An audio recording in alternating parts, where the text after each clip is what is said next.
What's going on, everybody? Welcome to the Awesemo.com On the Contrary show. I'm Dave Loughran. With me, as always, for the 9th week in a row, it's Alex Baker, #1 ranked DFS player on the world. Hit him up, follow him on Twitter at Awesemo DFS. Alex, we're more than halfway through the season already. Time flies.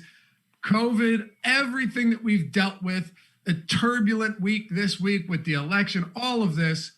It all disappears for just a couple days as we work into another week of football. How you doing, man? Doing good, man. I'm looking forward to another chance at a football slate here. It's been a crazy week. I'm glad that we can start getting back to just talking about sports on social because, that's the common thread that binds us all. So, I got some pretty offensive takes about Patrick Laird today, though. So be warned. Well, you know what the good thing is? We don't have to worry about talking about T.Y. Hilton. That's a huge plus today, right? That's a good point. Yeah, I think I might win a little bit more money this week. And with us for the second time this season, one of our favorite, formerly one of our own, kind enough to join us again today. And one of the best hosts, also a fantastic analyst in the industry, Chris Spags. Follow him on Twitter at Chris Spags. Glad to have you back, brother. Oh, thanks for having me back. I'm glad to be here. I feel like everybody else, all the other big name guests you guys usually get on here, too busy worried about the political world. But the only count I'm trying to stop is when I'm losing all that money on Sunday from playing. Well, usually it's T.Y. Hilton. So I guess maybe this could be the week, guys. I don't know.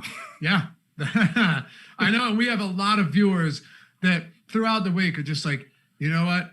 I'm going to jump off a bridge if he talks about T.Y. Hilton again, for me or Matt or Al, any of us. So you won't get any of that today. You're safe for at least one more week. So we got a lot to get into, Alex. And I think usually we do a little bit more game by game stuff on this show. But given the kind of breakdown that I'm seeing on this week's slate, we're gonna tackle it a little bit differently, a little bit more specific with certain topics, and it's called On the Contrary for a reason. We're trying to get away from the general cookie cutter type approach that so many other shows take. I'll kick it off with you, and I want to start with the Kansas City Chiefs and the Seattle Seahawks for one reason. They both have two of the highest top stack probabilities on our top stack tool at Awesemo, but Kansas City pulling a decent amount more ownership than. Seattle pulling a decent bit more ownership than Kansas City. And I think a lot of that is because the Kansas City Chiefs are expensive as a stack. And then to run them back, it's not like we're going to have a spot for like last week where Denzel Mims or Braxton Berrios could be plugged in around minimum salary. So how are you handling these expensive stacks this week that have very high top stack probability, high chances of being top stacks, but might be a little bit more to configure than we saw in week 8? Yeah, Kansas City versus Carolina, that's a great matchup. And we saw even versus the Jets last week, everyone was kind of worried about the passing volume, but it didn't really matter at all. Kansas City, they are one of the more pass-heavy teams in the league in neutral game scripts. When they get up, obviously that changes a lot. But I think that every single week they're going to be one of the best plays. Seattle, they have a tougher matchup versus Buffalo. So that game's got more shootout potential for sure. Buffalo being pretty effective at passing so far this year, and Seattle having a pretty weak defense. So, there's a lot to love there, but I think you hit it the nail on the head where it's like we're going to have to find a lot of cheap guys to fill in if we're going with those teams. Yeah, Spags, what do you think on the other side where you've got Kansas City on DraftKings? Patrick Mahomes is coming in at 8,100, right? Travis Kelce, by far the most expensive tight end at 7,200. Tyreek Hill is up north of 7K this week. And on the other side, Christian McCaffrey will play. Workload unsure yet. And we're going to talk a lot about his projected ownership later in the show. But he's 8,500. Robbie Anderson's above 6K, almost 7K. You got DJ Moore. That's nice. But I think you get where I'm going with here. Even Seattle and Buffalo, running it back on either side, Metcalf, Diggs, they're all expensive. Lockett's pretty expensive. It's tough, but man, they're really favorable spots.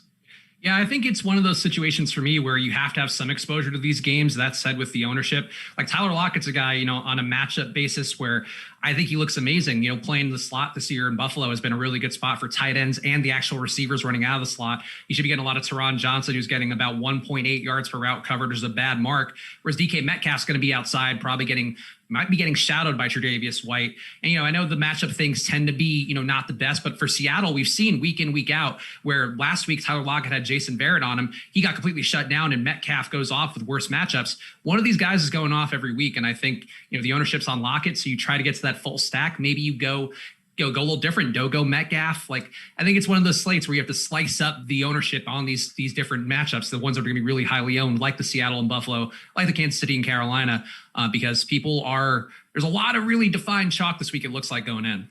What's interesting too about the Kansas City game too, Spags, is like DJ Moore, sub 9% ownership. Robbie Anderson with the increasing price point, 63. I think I said 69 earlier, but 6,300. He's less than 10%. And then Christian McCaffrey's not getting much ownership at all right now. So, I mean, if that holds, it definitely makes this whole spot a little bit more interesting than it would be if both sides of this game were really popular. Yeah, and I think, too, with the McCaffrey, people have been afraid to play Dalvin Cook coming off the injury last week. I think part of the reason his ownership was down, certainly it just happens sometimes that guys get under 10% because people want to take chalk in another spot or people want to go to a more favorable matchup. And that one for Minnesota wasn't. But I think with Carolina, it doesn't make sense that McCaffrey to be this low other than people just being afraid of injuries, being afraid of Mike Davis taking the work.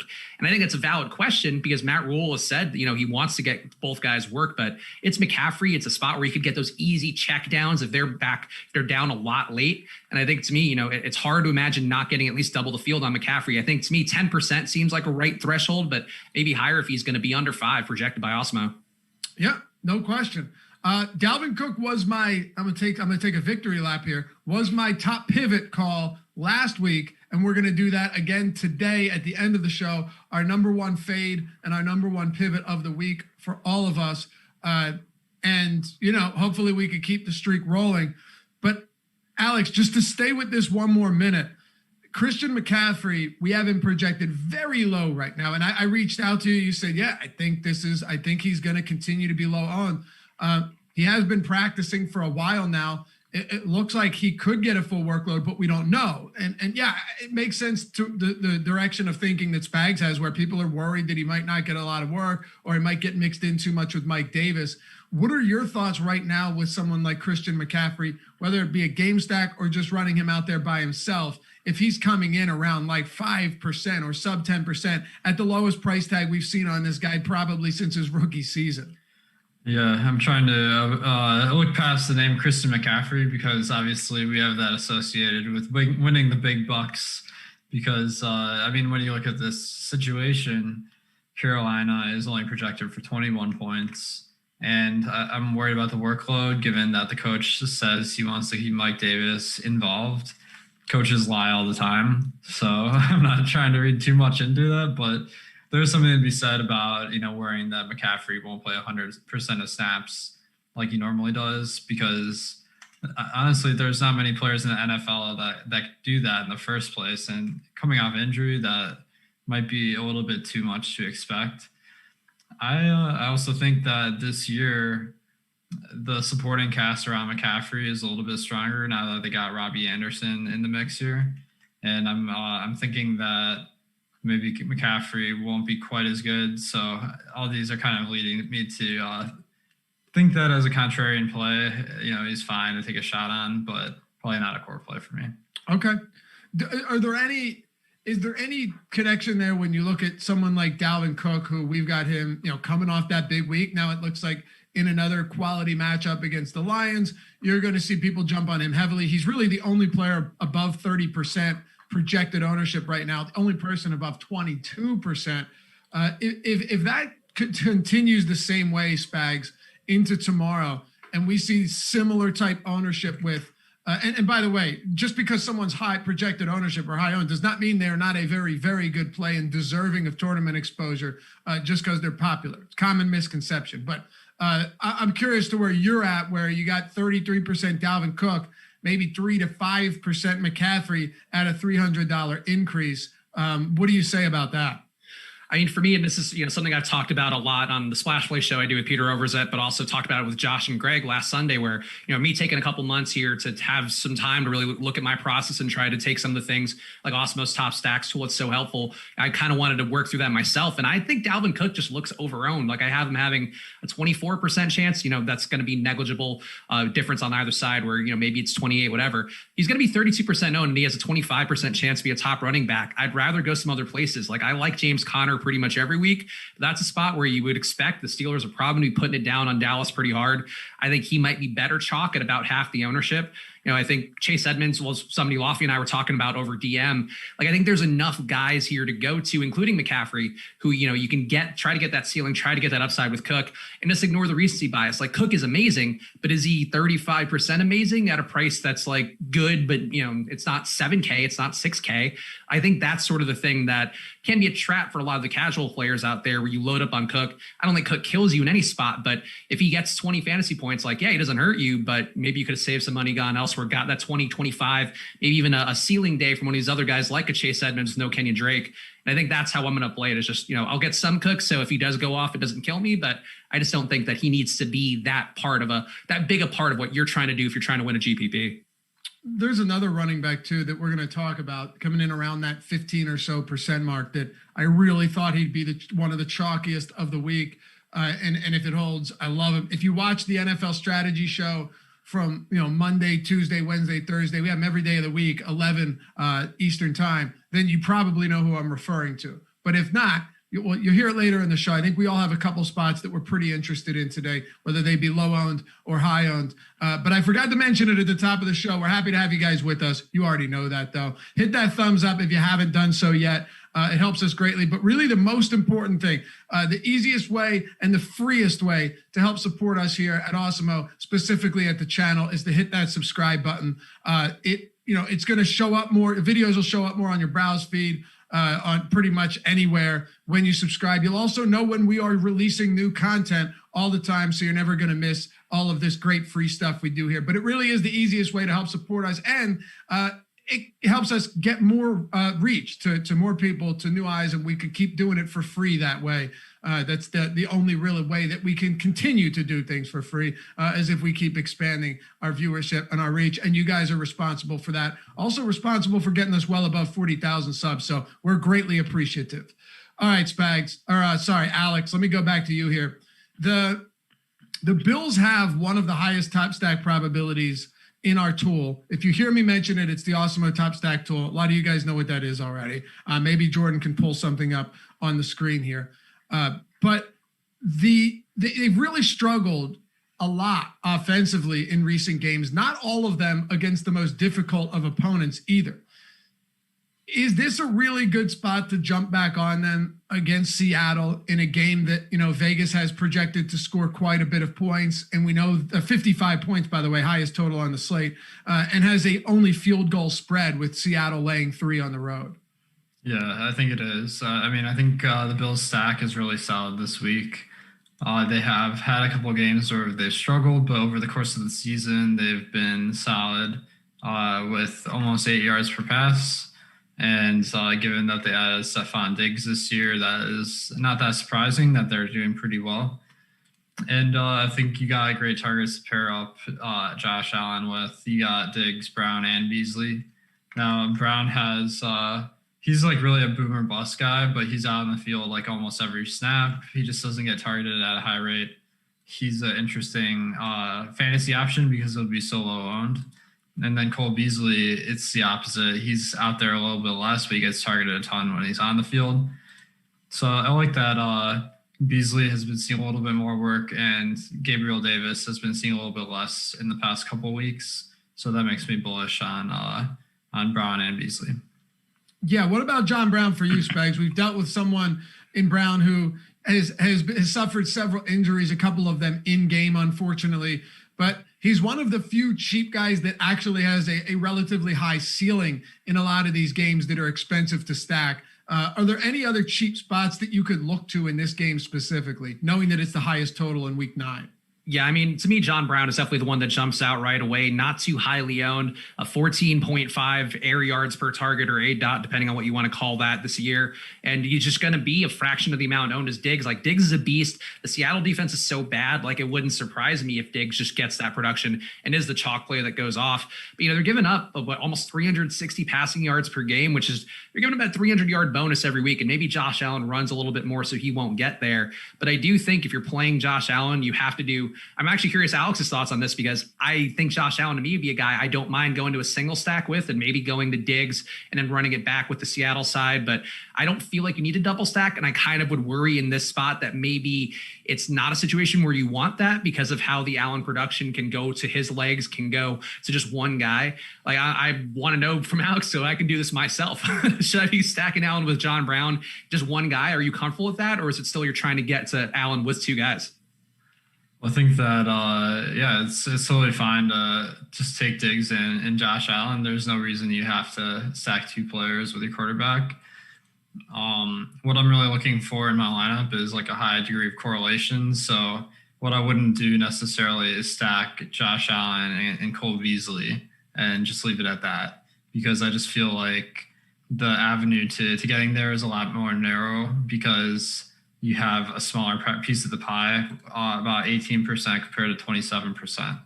So you get more correlation with Diggs than anyone else on the team. So I think that, 92 yards I have Diggs projected for, that's like more than two guys for other teams, So it's like a pretty good degree of correlation you're getting.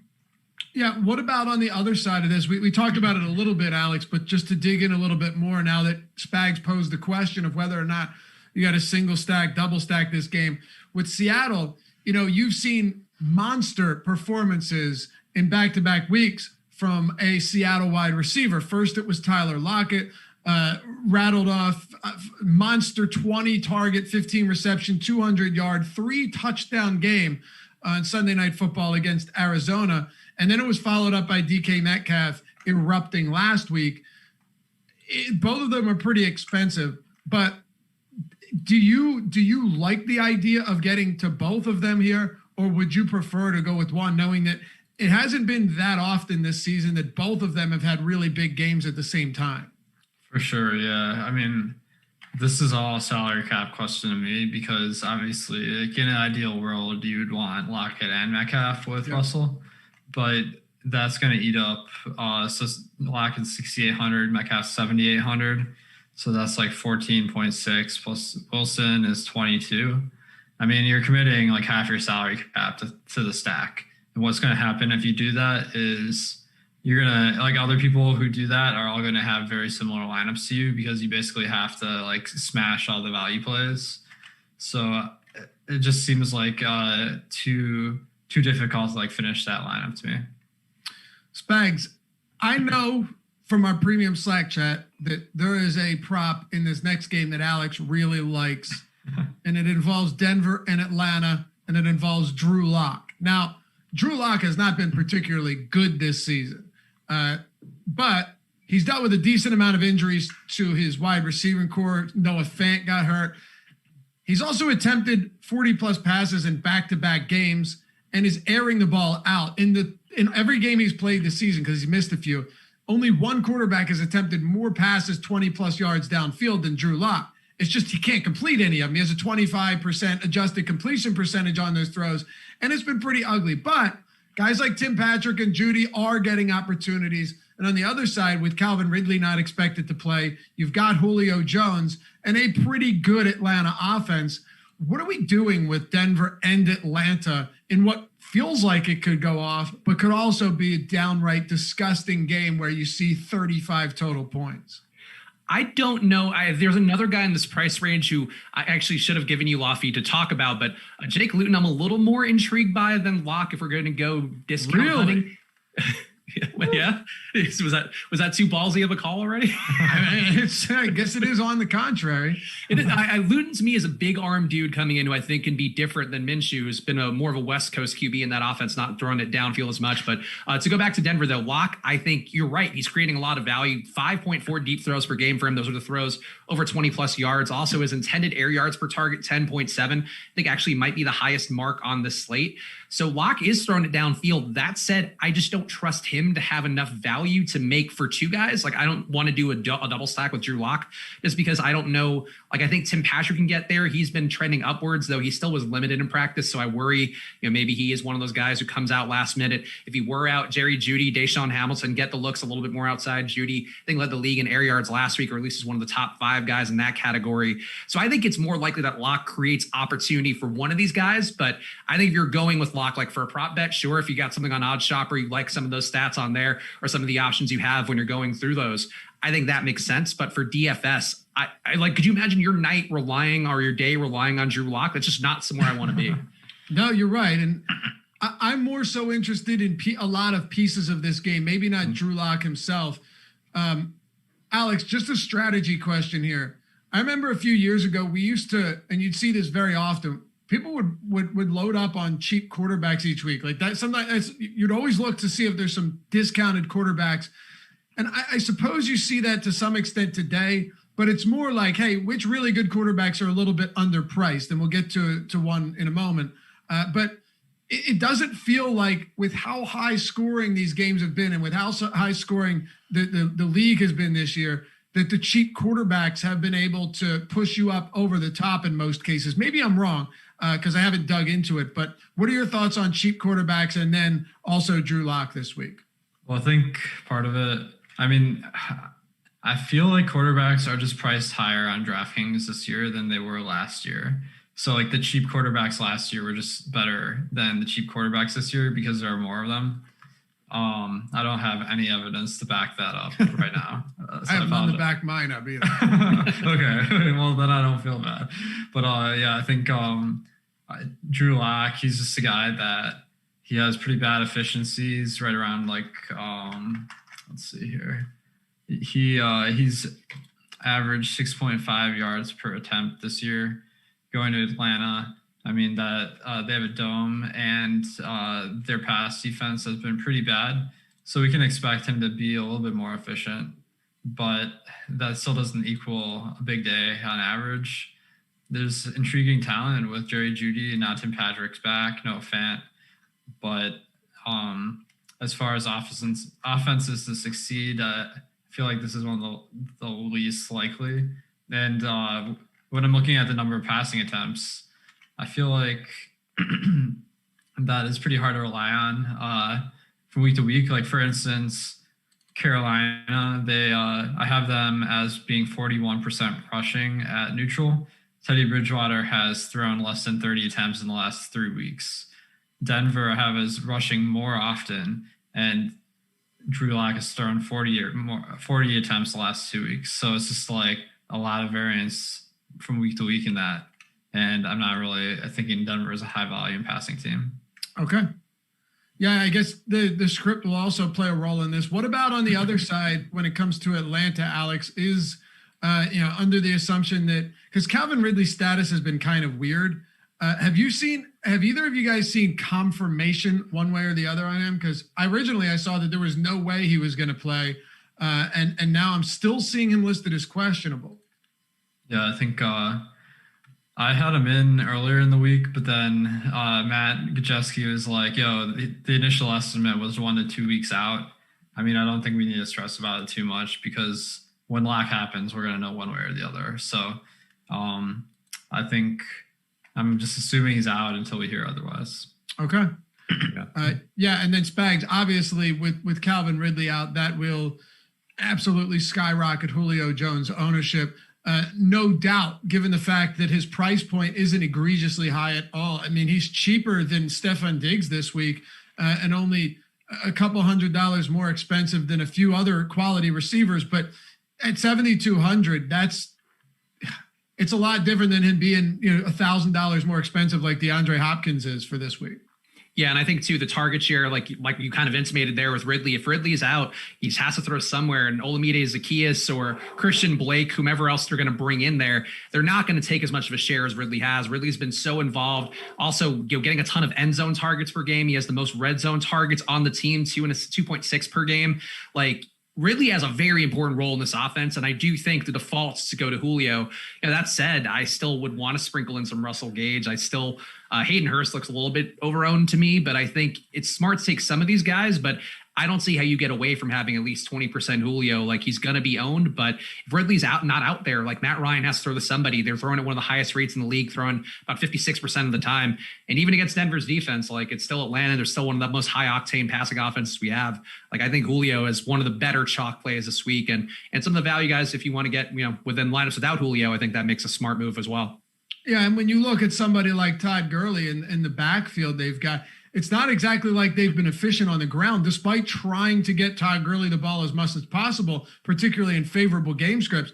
They haven't done a great job of moving the ball on the ground, which almost guarantees that unless he miraculously turns into the 2017 version of Todd Gurley, where the Rams had the number 1 ranked run blocking line in the league, you're going to see a lot more passing from Matt Ryan.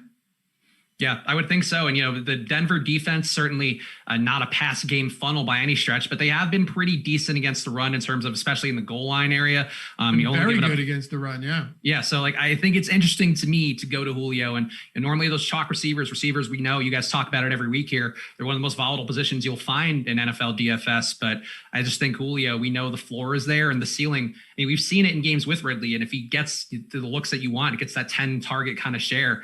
It could be a monster day, regardless of whatever Denver does. Yeah, Alex, when you look at Todd Gurley's yards after contact per attempt this year, it's towards the bottom of the league. So it's just hasn't been a particularly good year for him, despite the fact that he gets into the end zone all of the time.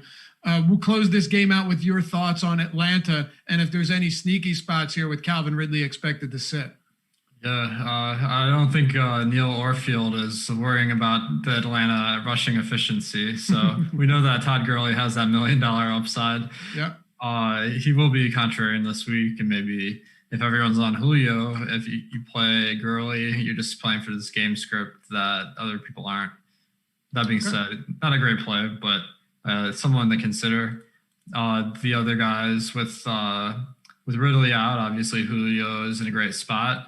And I also am considering Gage, who has been sneaky good this year. I don't think he's had like a huge performance yet, but he's definitely poised for a huge breakout. Looks like week 1 and 2 he did pretty well. All right, and then Christian Blake is Ridley's backup, and he's the minimum. So I think you could take some stabs, get a different roster construction if everyone is spending down at RB to spend down at wide receiver. All right, yeah, and Denver run defense markedly better than Detroit's run defense as well. Not to mention that Detroit pretty much let him score. That point being, I thought Todd Gurley was an excellent play against Detroit. This week, I definitely have some concerns.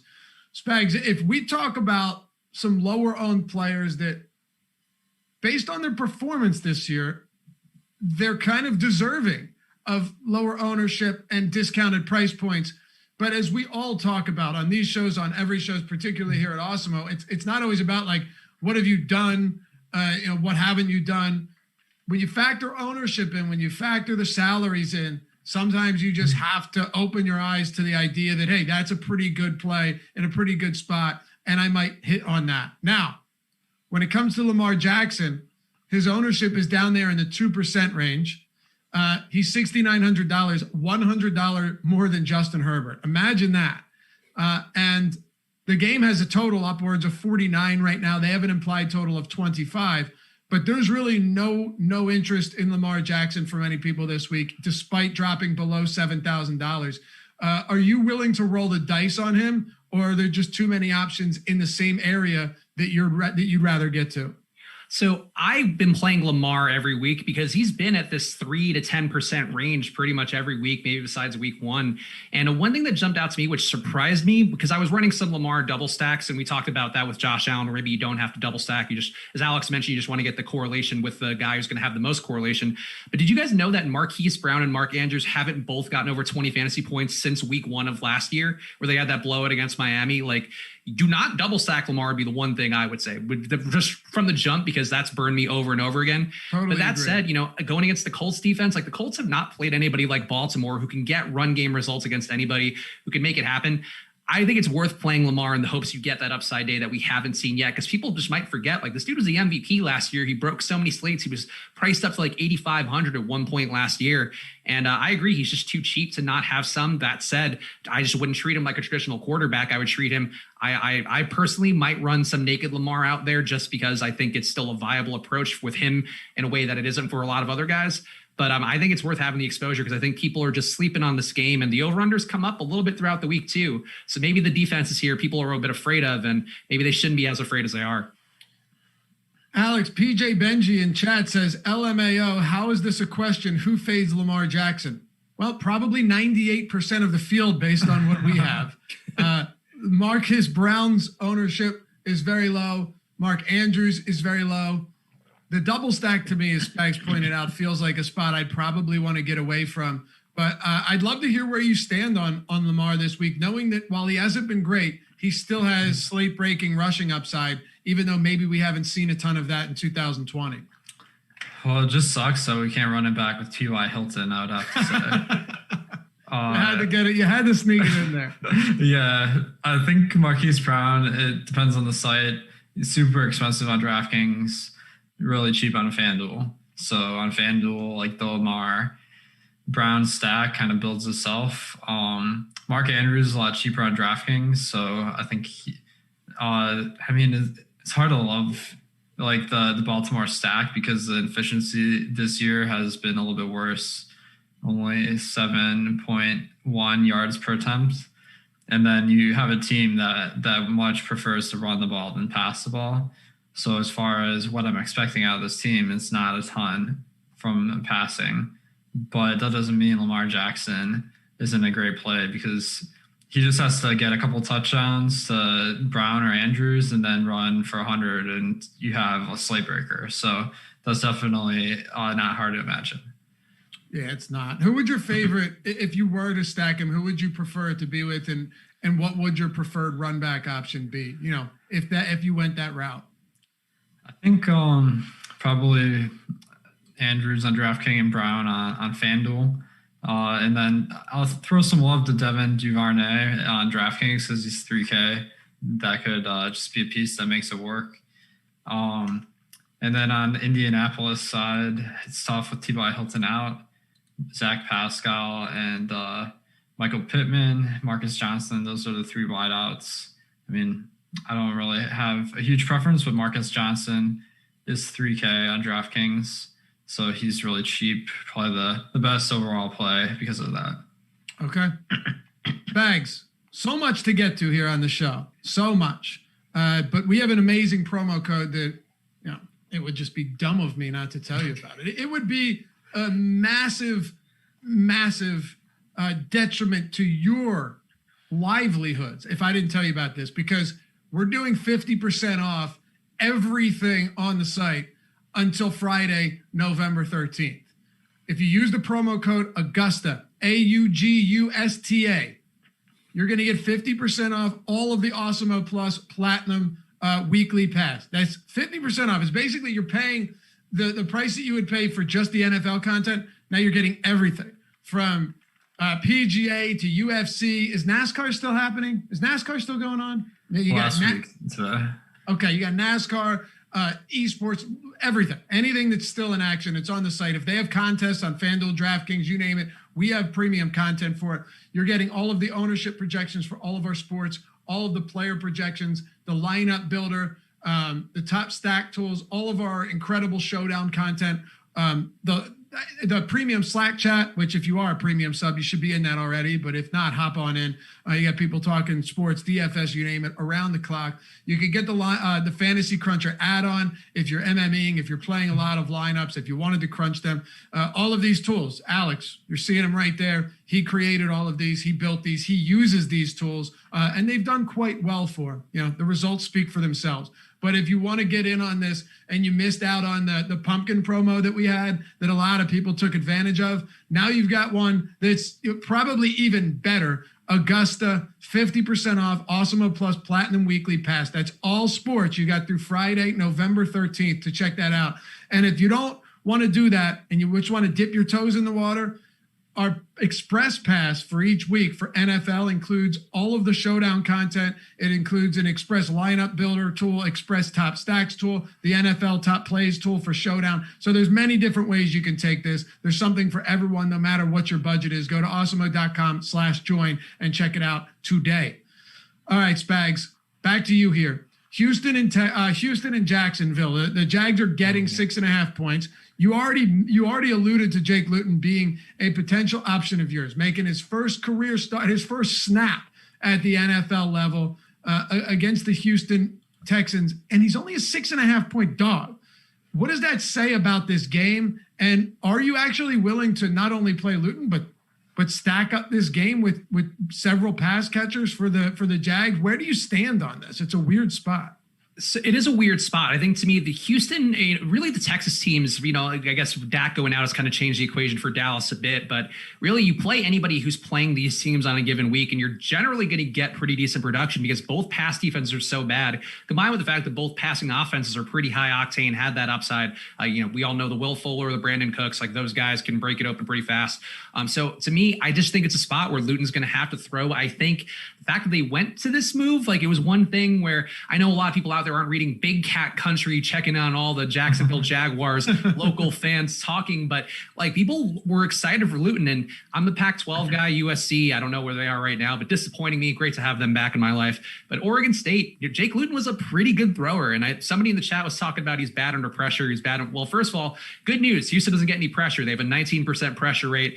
They don't hurry the quarterback. They only hurry the QB 8% of the time. And you have guys like Chenault. You have DJ Chark, who I think has a tough matchup. Might get shadowed by Bradley Roby. Has been pretty good this year. But still, like, am I afraid of that? No. Visca's looked good to me all year. I might be biased by Pete, by Peter Rovers, that his love for that guy. But Keelan Cole, I think, also has been quietly kind of a monster. Like Alex mentioned, Russell Gage. Cole's getting a lot of work out of the slot and looking good. Getting some red zone targets from Minshew. Maybe that changes with Luton. But I just like this game environment. To me, both teams play pretty fast. A 25-second pace per snap for Jacksonville, 26 for Houston. Like, to me, there's some real upside in this game. And I do think ownership-wise, it just doesn't seem like it's there at all. I guess the Houston side a little bit more so. Is it worth it to you, Alex, to go to Luton? And feel free to hit on this game as a whole. Another question, too, being what do you do with James Robinson if you are stacking Deshaun Watson and maybe Brandon Cooks and Will Fuller? You also have David Johnson in this game. So there's a lot of questions to be answered just in this specific these two teams. Yeah, I think this is a good one for fantasy with both defenses being bad in Jacksonville and Houston. When I'm targeting guys like Luton or, we got also Garrett Gilbert on this slate. What I'm really looking for, if these guys haven't really played much, is, what has the team performance been? Like, who's he throwing to? And, like, how much of a skill gap is there going to be? Now, Gardner Minshew is, he's okay. So, like, the skill gap's probably not huge between him and Luton. So I think that if we just kind of take those Jacksonville numbers and decrease them a little bit, it's pretty reasonable expectation. And I do like Chenault and Cole. Shark has been a little disappointing this year just because when it comes down to who's getting the targets, Chenault is getting targeted 18% of the time. DJ Shark is targeted 18% of the time as well, except he's more expensive. So I think I'm willing to take some shots on Chenault, and he runs a couple times a game too, so that's a nice bonus. Yeah, really the only downside to Chenault is he doesn't get any real deep passes. He has 217 air yards on the season. Like, everything he gets has to be created himself, which can be good because it's pretty likely that he's going to catch the passes thrown to him, and they might. I don't know, Spags, maybe Luton leans on him. I'm personally not particularly high on this side of the game, but maybe Shenault gets leaned on here as someone whose ADOT is 5.7 yards, 217 air yards on the year. It's just not someone that's produced much downfield. He has to produce after the catch, and that's pretty much what he's done. I would say too, the Houston run defense so bad this year, giving up 166 yards per game in the rush game. Like Alex mentioned, that Shenault does get those looks, but I think the kind of low ADOT throws tend to play out a little bit more like rushing plays, and I do think that's a spot for Shenault. And also some guys in the YouTube chat pointing out, which I missed this morning, Bradley Roby out for disciplinary reasons, I guess. So to me, that makes the matchup even softer. Like Roby's been getting good results on the year, obviously, against different levels of competition, but him being out, I think, does weaken that secondary enough where I probably will get a little more Chark now. And that said, to be clear, I just want to, much like Josh Allen in the early days of On the Contrary, like don't go 50% Jake Luton by any stretch, but we're talking 5%. We want little touches. We want a little taste of Jake. We want to lick his face. I don't know where I'm going. We want a little bit of Jake Luton. We don't want to go crazy with it. So I need to put that caveat out there because people get so excited when you put a new name out there. What about James Robinson? I love James Robinson, man. He's one of those dudes that coming into the year, I got in a couple of the best ball leagues that I did on DraftKings. Me too. It's the only ones I'm doing well in are the ones where I got him really late. I have one with him and Devontae Adams. Like they've actually been pretty good, and the Cincinnati backfield been working out. But it doesn't matter. My best ball teams are relevant at this point. No matter the joy that it may bring me. But James Robinson just getting the work every game because we know Jacksonville wants to run the ball. Maybe they want to run even more for Luton. I do think Luton has a shot here to be more useful in play action than Minshew's been. So to me, a really good run matchup against Houston, again, giving up that 170 almost rushing yards per game.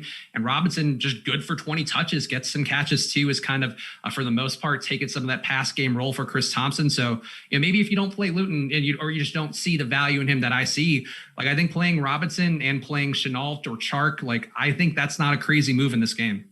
Okay. Alex, David Johnson on the opposite side is someone that, look, it's been tough with him because on one hand, you're getting a player that's pretty much guaranteed to get the volume, right? We saw the coaching change several weeks ago. It didn't hurt him at all. There's always this concern, no matter where Duke Johnson is. Oh, Duke Johnson, now that we've got new coaching, he's going to take over, 3-down back potential. And then it never happens. Matter of fact, David Johnson started seeing more opportunities, much of that likely due to the fact that they were playing with a lead or actually in competitive games. But now we've got him at a mid 5K price point, around 15% ownership. Meanwhile, Brandon Cooks is at, around 10%. Will Fuller around that same spot. David Johnson with 20 plus touch potential. Do you like him here or do you like the passing game more? You already know I love David Johnson. It doesn't matter what week it is or the matchup, and I especially love him tomorrow against Jacksonville.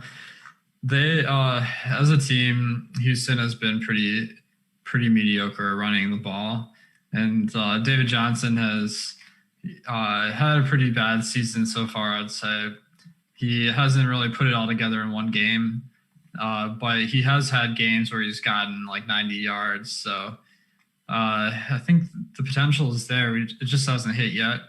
In a matchup with Jacksonville, who is weak versus the run, could be the potential breakout game for David Johnson. The other thing I'm looking at is both DJ and James Robinson are two of the highest owned players on the slate, or about 15th each. And I would never play these two guys in the same lineup because opposing rushing has the worst negative correlation in NFL DFS. So I think if one of these guys between DJ and Robinson ends up being a little bit chalkier tomorrow, I think you get a lot of leverage on the field by just going to the other one. I want to back up for a second because what you said was really important. What you're saying is that playing the starting running backs from both teams in a game has the worst correlation in football for fantasy? Yeah, when we just narrow it down to just rushing production, it does because, we know with game script, most of the time one team stops running the ball towards the end of the game and the other team runs more. So you don't want that. It makes it harder for both players get their upside. Spags, one fascinating part about this game when you compare it to other spots on this slate is Will Fuller is $1,300 more expensive than Brandon Cooks. Of course, using DraftKings pricing here for now, who's $5,500. Their ownership is nearly identical. Projected ownership is nearly identical. Check out our projections at awesemo.com. But if you look at someone like Tyler Lockett at $6,800 compared to DK Metcalf at $7,800, $1,000 difference, the ownership, the disparity in ownership is huge for that exact reason, because you don't know which one of them is going to go off. Metcalf is projected under 10%, and Lockett's one of our highest projected wide receivers on the slate. So knowing that Cooks actually leads the team in targets this year, do you think it's strange that almost a $1,500 discount and he's not coming in with any additional ownership to Will Fuller? I think it's just a little bit of the mental bias that we have with Brandon Cooks from him, having burned a lot of people, including this year. I don't get it. Will Fuller's burned the shit out of all of us, but I think you're right. I'm just saying, I don't get it. Like Cooks, I mean, we remember the zero from Cooks, and Fuller, even when he's had the down games, he's gone into the end zone and made it look a little better than it has. So I think maybe that kind of balances it out, where right now Awesemo has him at 9% for Cooks, 8.5% for Fuller. Of course, you don't get all the ownership projections at awesemo.com/join, but I think that's, to me, that seems pretty fair. I personally think Fuller has more upside, so I would rather pay the premium there. Whereas in the Seattle predicament that you mentioned earlier, I'd rather have Lockett at cheaper, even though he's going to be chalkier. To me, Fuller is a higher upside play still. It's just a matter of, I think you probably want to have a good amount of both here, because they both do have similar upside and they're not treated the same, even though, as Lofty pointed out, 6.9 targets a game for Fuller, 6.7 for Brandon Cooks. They're both doing the same thing. Air yards a little better for Will Fuller, but they're both getting 1.4, 1.3 deep shots a game. They're basically the same player in this offense, even though, I agree. I want Fuller more, but maybe I shouldn't. I love how you just slid a plug in there, secondly. Hey, give him the goods for free. I remember that. Even I'm not going to run the shows anymore. That's awesome. I think Spags mentioned it too at the top of the show himself, but it wouldn't be right for him to be on the show and me not to mention it as well. The Splash Play Pod, check it out. You can listen to it. I'm assuming, is it on iTunes or is it somewhere where it's on iTunes, right? Yeah, we're on Apple Podcasts. We're on Spotify. We're on YouTube. Somebody who maybe has access to the Awesemo channel still will put a link in the chat. You can go subscribe, get new episodes on Sunday. I think it's funny, though, because this isn't me talking any noise about anybody, but somebody took my mod privileges away on my Chris Spags account. And it's when was I going to go? Clean up chat? Come storm into town like a sheriff and just do it for free, put these kids in their place? But no, check the link, subscribe on YouTube. We do new shows Sunday and Thursday, and it's a lot of fun. It's a little bit less serious than this, but I think the process on shows like this help you kind of have the casual conversations that we do on Splash Play. There you go. Chris Spags, Pete Overzet, at Splash Play Pod on Twitter as well. So, Spags, let me stay with you for 1 second here and ask you about a man named Kenyon Drake, or I'm sorry, Chase Edmonds with Kenyon Drake out. Both of your opinions are going to be integral on this to get us where we need to go. Chase Edmonds is not really, right, and tell me if I'm wrong, not really just a one-for-one replacement for Drake, because he's the guy that was catching all of the passes, running the routes, and hauling in receptions in this backfield, while Kenyon Drake was one-dimensional. Now that he's out, you have to assume that Chase Edmonds gets the lion's share of work in a big way, not just on the ground, but through the air as well. What are you doing with him, knowing that he is going to get some ownership? But, man, it feels like a huge volume spot here. Yeah, I think you have to at least hold hands with the field. Again, Awesemo has been projected for in the neighborhood of 20%, and I think that seems a little bit low, but mostly right in terms of his potential to be a top running back on the week. And like Lofty just mentioned, the guy's been amazing whenever he's touched the ball. He's been getting 4.5 targets a game. He's getting 6.1 yards per rush. Now going against the Miami defense, who's given up 5 yards per rush on the ground. Not a perfect stat, but still a good example to look at to say, Miami doesn't defend the run well. And if Edmonds is getting, the intended touches that were going to Kenyon Drake, I don't see why they would split this backfield now. I think there's been a real push, it seems, based on the workloads, to see what they have in Edmonds, because Edmonds has shown a lot of upside in the small bursts. And I think it's more likely that he gets a lot of run this week rather than, it being another timeshare. We have somebody else come in and take that Drake workload. Like Edmonds is a monster, I think, waiting to kind of go off. And I think this spot, I would be terrified to not have him because he's one guy who he'll be appropriately owned, but he's a dude who I really think has that slate breaking potential at running back in a way that, and you could save $1,500 on Dalvin Cook or, whatever the amount is. Like that's a good savings if he has the upside that I think a lot of people, and that he's shown even in games with Drake. Talk to me, Alex. Chase Edmonds against Miami at home. I think it's a great play with Edmonds. I mean, you guys probably watching don't need us to tell you that. It's what you guys are saying, where Drake, he was getting a lot of the rushing work. Edmonds was getting the passing. And we have seen in previous years, Arizona, it really does like to have a workhorse back. The guy backing up, the third string running back is Eno Benjamin, someone that's barely played this year. So I think that I'm not expecting Edmonds receiving to increase a ton this week because Drake wasn't getting many receptions. And I assume that's just mostly how they run plays. But I think he'll be the workhorse rushing the ball. So I think when you add those two up, you get a really good play at him at a medium price. What about on the other side of this one where you've got no Myles Gaskin, and then, of course, you've got no Matt Breida, who you would assume would either have gotten worked in a decent amount or at least thrown a wrench into the works where they'd be able to have a decent amount of options in this backfield. You're going to hear the conversations about Patrick Laird, Jordan Howard, of course, and our own EMAC DM'd me something about this Salvin Ahmed guy today at minimum salary. So ultimately, it's a big mess. And despite losing two rushers in the backfield, I don't really know how much clarity we have going into Sunday anyway. But that's why we're here to break it down.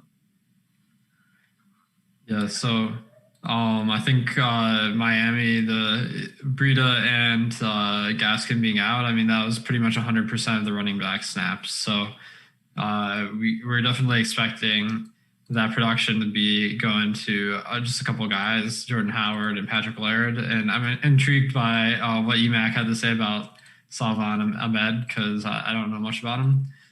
Yeah, I don't either. Okay. The fact he knew his name was impressive enough to me. Yeah. The thing is, there's just not that much running back production to be spread.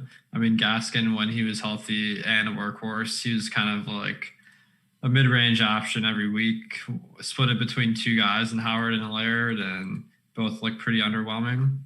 But not crazy. I think since Laird is 4K instead of the minimum 3K last year, that reduces the appeal a lot. Yeah, same to you, Spags. Running backs in both of these games are, going to benefit from injuries, but one of them has a far easier and far more clarified path to success and to chances, to touches, than the other side, which would be the Miami Dolphins.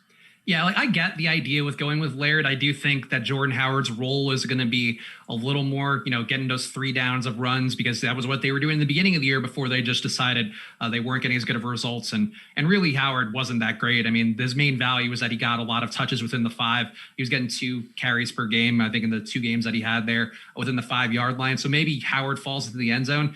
And I get the idea of going to Laird because I do think that Arizona is going to take a lead, and Laird has been the passing down back, the expectation coming in. So he'll get a lot of that 3rd down work. He's targeted about 21% of his routes. So if that goes up, that's helpful. I just don't I don't love it. I don't think there's any reason to love it. I don't love this offense with Tua either. If this were a Ryan Fitzpatrick spot, I'd be over a lot of these guys a bit more. But there's going to be more slot snaps to go around because they traded Isaiah Ford, and Mike Gesicki should get a lot of those. Jakeem Grant should get a lot of those, but do I want to play either of these guys with Tua, given that they seem to be really, really cautious with Tua, at least, the very limited sample size we have? I just don't trust Miami offense right now. I wouldn't want to put a lot of ownership on any of these guys because I just don't. It's not the same as Fitzpatrick, where that was like a fantasy gold mine every single week. Let's get to a more important matter at hand here, Spags. I'll stay with you. The player that I alluded to earlier in the show that I thought would be more popular and currently isn't, goes by the name of James Conner. Now, he is coming in around that 15% range, right? Where you have a couple of other players, a couple of other running backs sharing similar ownership. But I know that he might not be the most dominant pass catching back, and that's going to take some shine off, especially for people that refuse to look at running backs that don't catch a ton of passes. But he has had several games this season with 5 targets, 4 targets. My biggest thing here, though, is they're 15.5-point favorites against Dallas, who's running out it looks like they're not going to have Ezekiel Elliott. That's big right there alone. Then you have Gilbert looking to get the start. I wouldn't be surprised if they score 0 points against Pittsburgh's defense. I know maybe that's hyperbole, but it wouldn't shock me. All I'm saying is I see a clear path to an easy 20 plus touches, might even be 20 plus carries from James Conner at sub 7K. 15% or 16% to me is a spot that I'm personally willing to get to. What are you doing with him this week? So James Conner for me every week is one guy. He might be, I mean, T.Y. Hilton's my T.Y. Hilton too. Don't you like it is for everybody, I think, who's hosting the show. But James Conner might also be my T.Y. Hilton, where I just end up with a lot of them every week because I think he has a good floor. I do think he has the upside, when you look at the standard deviation numbers and all that. And he's getting chalkier because he's getting good results every week. And, I forget where I heard this. It might have been honestly one of the Splashplay episodes because everything just blurs together, as you guys know.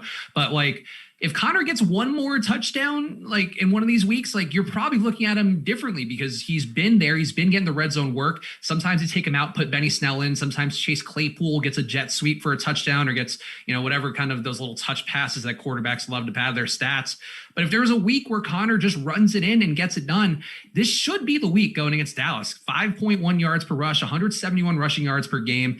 Bad in the red zone, giving up 5.5 points per red zone visit. All it takes is Conner getting the same amount of touches he's been, or maybe breaking one, which he's capable of too. And I don't even think you need a ton of pass game work, but I think the floor is good. And I think the ceiling's there. So yeah, he's another one of those guys I will go to this week to just get a little bit less ownership than Dalvin Cook's going to have.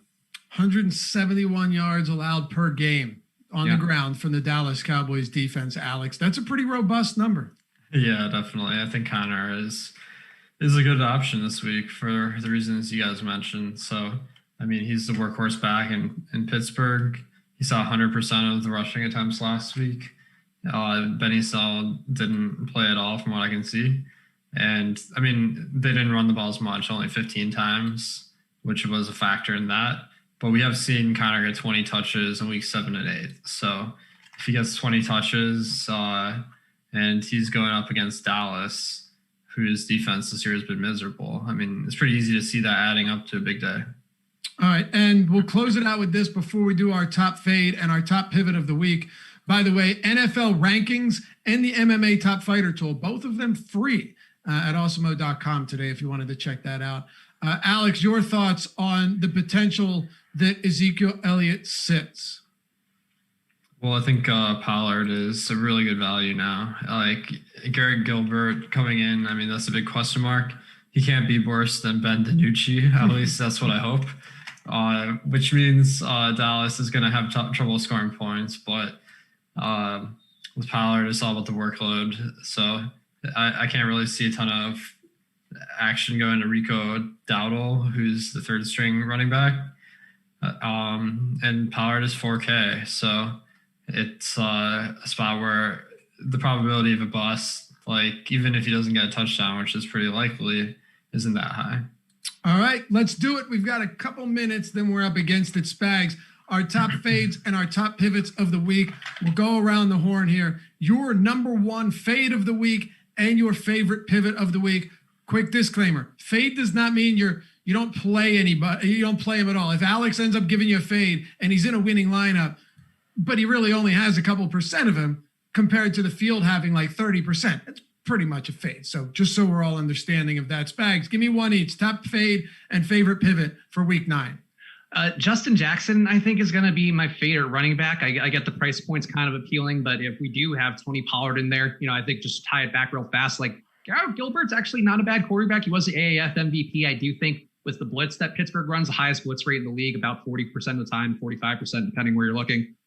You're going to see checkdowns to Tony Pollard. So I think, to me, I would rather go a little bit cheaper than Jackson and try to get that Tony Pollard upside, or even take, the Patrick Lairds of the world. I think there are cheaper guys you can go to. And Justin Jackson, I think Josh Kelly just takes enough off the table that he's going to be 15% owned. I just want a lot less than that because You just haven't seen Justin Jackson. I think, the touches have been there, but the upside doesn't feel quite there as much with Herbert taking a lot off the table in the pass game. All right, beautiful. What do you got? Favorite fade, favorite pivot of the week, Alex? Bring us home. Favorite fade, I guess, I was having trouble finding one that's really exciting, but Marvin Jones seems like he might be overowned this week. Kenny Galladay is out, which is certainly a positive factor for Marvin Jones. But when it comes down to it, he's only been targeted on 13% of his routes this season. And that's a huge red flag that maybe his workload doesn't change a ton without Kenny Galladay. So I think Marvin Jones is someone that I'm not that excited about. And then for pivots, I got two. I think I was mentioning earlier in the show that I want to avoid running backs from the same game. So Derrick Henry isn't that popular this week going up against Chicago. So that's a decent option, but the pivot would be David Montgomery on the other side. He's a really high volume guy that just hasn't really put it all together in one game yet. And then the same thing with David Johnson and James Robinson. I think that James Robinson's a better player, but only one of them can go off. So I'm happy taking a discount and going with David Johnson. All right. I love it. Favorite fade? It's got to be Josh Jacobs. I get that he gets the work, but there are so many good running backs in that 6K range that I just like more, from Edmonds to James Conner and a couple other, all of whom are getting less ownership right now than Jacobs. Favorite pivot? If Christian McCaffrey comes in at this ownership, for me, it's a very easy decision. I'll take the talent. I'll take the fact that Mike Davis's last two starts have been highly underwhelming, and we're starting to see the type of player he really is. And the fact that Christian McCaffrey is going to be involved in all phases of the offense, particularly if they fall behind, you start getting more passing work against Kansas City at only $300 north of Dalvin Cook. And if he comes in as low owned as he's projected for right now, I'm more than willing to take that risk. Just as we were last week, whether or not Dalvin Cook would be at full capacity, I'm willing to do the exact same thing with Christian McCaffrey in week 9. Chris Spags, hit him up on Twitter. Follow him at Chris Spags and at Splash Play Pod. Follow Alex at Awesemo DFS. Myself at Loughy_D, LOUGHY_D, and Awesemo at Awesemo_com. Thanks for producing this one, Jordan Klein. And thanks to you guys all. Before we call it quits, are we not doing the low-owned dart toss anymore? We haven't done that for a while, dude. Oh, I didn't realize you gave up on that. Oh, you left, and then you just, you son of a bitch. I asked you how you did the show, and you're like, I'm not with you guys anymore. Don't ask me for advice. So how dare you optimize your process and make it better than Who's your lowest dart throw, Spags? No, Marvin Hall. Marvin Hall is a monster. I had him on the strategy show. I said the same thing to last week or earlier this week too. Sorry, go 113 yards last week, ran a ton of routes without Galladay, getting targeted 20% of the time he's running a routes, and 8 out of 24 air yards per target. This dude is ready to go off. I'd like to have Stafford in for it, but play some Marvin Hall, 3,800. I think he's a guy. Alex's projection on him not that great, so I'm not going to go crazy as I want to, but he looks good, and he looks like one of those guys just been hovering around the league waiting for this shot. I want some Marvin Hall this week. So sorry, I just completely interrupted the flow of everything just to talk about my 3% play. No, that's fine. I think top pivot to some extent is kind of low owned dart throw. You know what I mean? Yeah, no, that's fair. I think it's a smarter way to handle it. I just how else can I talk about Marvin Hall and not? I like it. I had one, Tim Patrick, if he played, I thought could be interesting, getting a lot of deep shots. Alex, you got anybody, or you want to wrap this up? Yeah, I'll just comment on Marvin Hall real quick. I'm just worried that Quintez Cephas, who filled in for Galladay, might see another start over him. But the fact that Marvin Hall had a good game last week might change that. Cephas was inactive last week, so he didn't see any action after Galladay's injury, so it's a little bit hard to read into that. As far as loan plays, let's see. Don't feel pressured just because Spags. No, I'm just showing off here. I'm doing trick shots just to try to get some attention for myself. Marcus Johnson, I think he's a name that people don't know. He's probably the best 3K receiver we got this week. And we saw last week how much that helps you build a staffed lineup. with T.Y. Hilton out, I got to pick someone that can be my T.Y. Hilton this week, and that is Marcus Johnson. Beautiful. That'll put a bow on it, friends. Hit that thumbs up. We got like almost 600 people watching, 123 likes. All of your support, especially the free type, everything. It's all appreciated. Subscribe too if you haven't done so yet. We're on the journey to 50,000 subs here on YouTube, and you can help us get there. Thanks for watching, guys. We'll see you back here next week on the Contrary Show. And remember, tomorrow, the marathon 4-hour Awesemo Saturday, Awesemo Sunday strategy. We're still thinking of some names, but I like it.